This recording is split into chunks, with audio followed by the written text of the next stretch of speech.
Hello everyone, and welcome to the 140th episode of Analyzing Evil, featuring Castor Troy from Face Off. This is one of the greatest examples of Nicolas Cage being Nicolas Cage, and John Travolta being Nicolas Cage.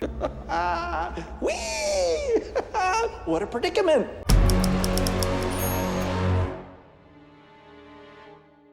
Which is equally as entertaining. Despite all the glory that is the Cage experience, this film does present us with quite the villainous creature in Castor Troy, and there's much to be discussed about the inner workings of this character. So with that in mind, without further ado, let's begin. You must trust me. He's already here.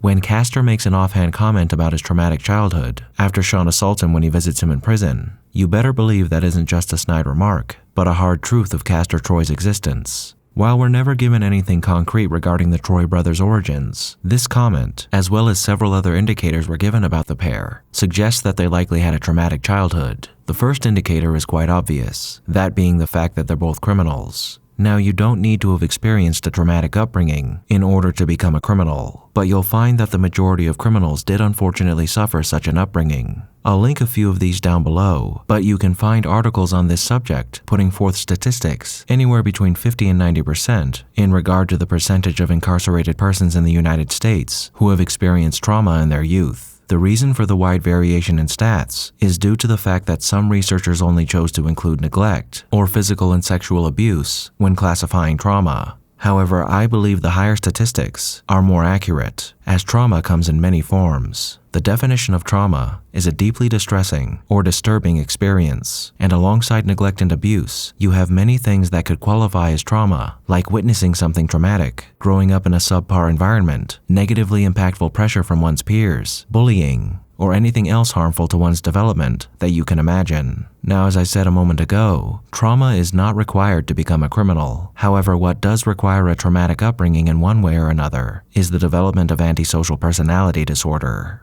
At one point in this film, Sean describes Pollux as a paranoid sociopath. And while that's an outdated and inaccurate description of Pollux's condition, Sean's attempt at labeling him was in the right ballpark. There are several symptoms that a person can exhibit in order to be given a diagnosis of ASPD, and one doesn't necessarily have to have all of them in order to be diagnosed with this disorder, nor does one person who has the disorder behave in the same way that another might. In fact, Castor and Pollux are good examples of how ASPD is a spectrum, and it affects each person differently according to their own inherent personalities, and it's not just the outside factors that cause this disorder to develop within them in the first place. Both Castor and Pollux display sadism and a near lack of empathy, but Castor represents that classic narcissistic and trigger-happy madman that we've come to know and loathe, one who's brutal, cruel, whimsical, and unhinged. He's the flashy badass that every young criminal wanted to be when they grew up, a man whose persona would make both Tony Montana and Lil Zay proud.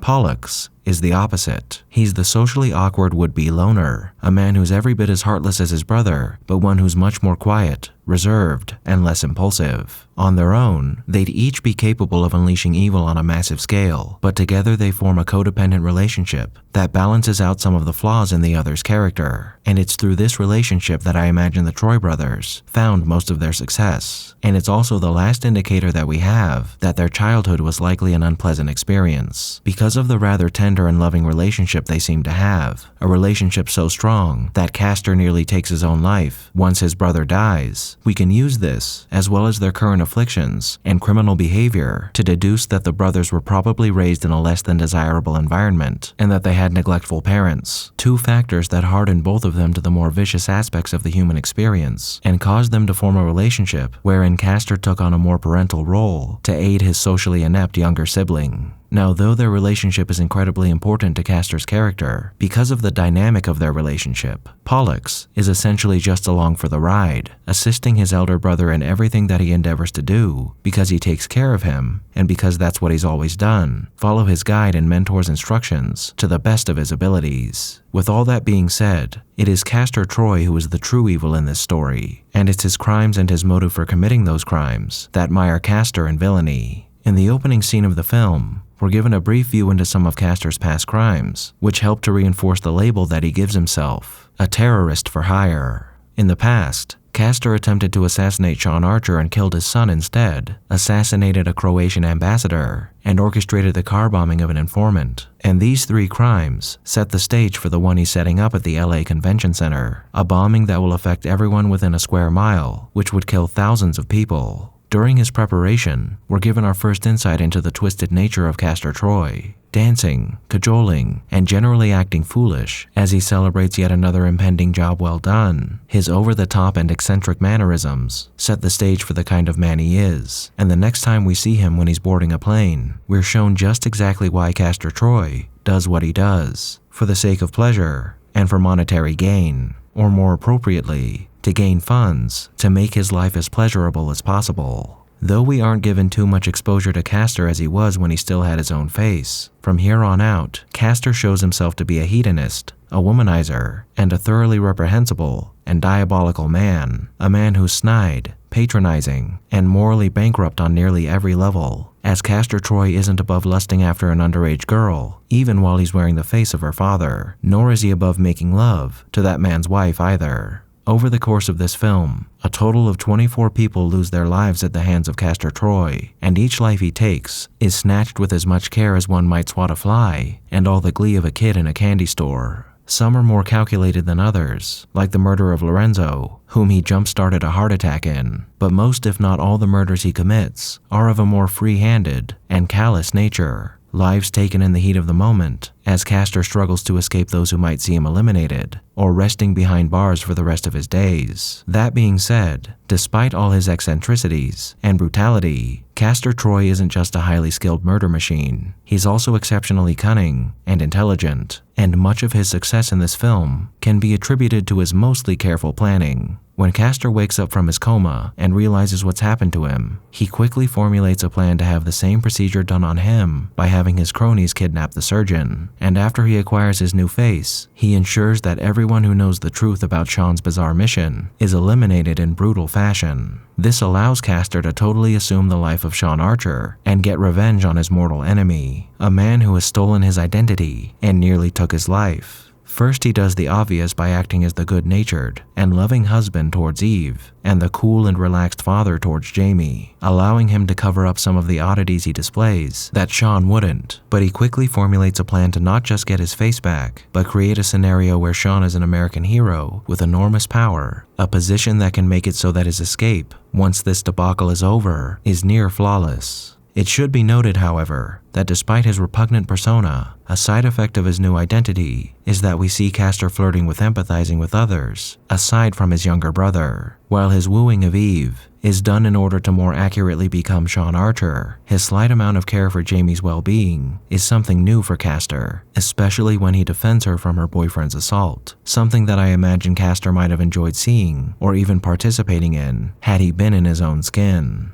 Also, Castor even half-heartedly apologizes for the murder of Sean's son, telling Sean that he meant to hit him, not his son, which is about as good of a heartfelt apology that you'll ever receive from a man like Castor Troy. However, what little empathy he does experience in this regard isn't enough to change Castor's dastardly ways, and during the climax of the film, he does everything necessary to save himself, and if he had to murder both Eve and Jamie to do so here, he certainly would have. Despite his impressive run as Sean Archer, the one thing that sealed his fate more than any single action he took was letting Sean Archer live, a resourceful and battle-hardened man who used every fiber of his being to avenge his son and stop the rampage of this criminally vile man. And at this end, what is there to say about the magnanimous persona of Castor Troy? He's a representation of every criminal's dream, the wealthy ladies' man who answers to no one and runs through the world as if he were an untouchable force of nature. Raised in a world of harsh realities, like many other criminals, Castor and his codependent brother lived a life of luxury and infamy. And though Castor Troy is suave, debonair, commanding, and a man without limit, he's a deadly thorn in the side of anyone who dares cross him and his desire for all the finer things in the world. And who knows how many hundreds, or perhaps even thousands of lives were lost because of one man's desire to enrich himself. The life of Castor Troy, like many criminal villains in cinema, is a cautionary tale, one that imparts upon us the harm caused by the traumas of one's upbringing, and how it can shape someone into a cruel echo of a human being, a person whose concern lies only within themselves and with the evil that they sow.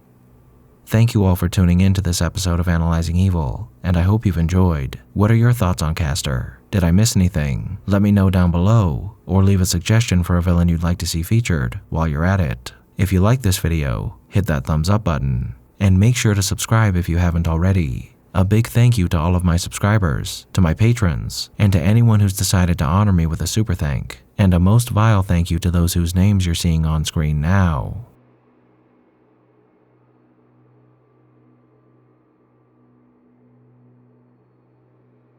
Join the channel's Discord server and subreddit to interact with myself and the community, and follow me on the social media platforms listed below to keep up with the channel. As always, thanks for watching, and I'll be seeing you soon.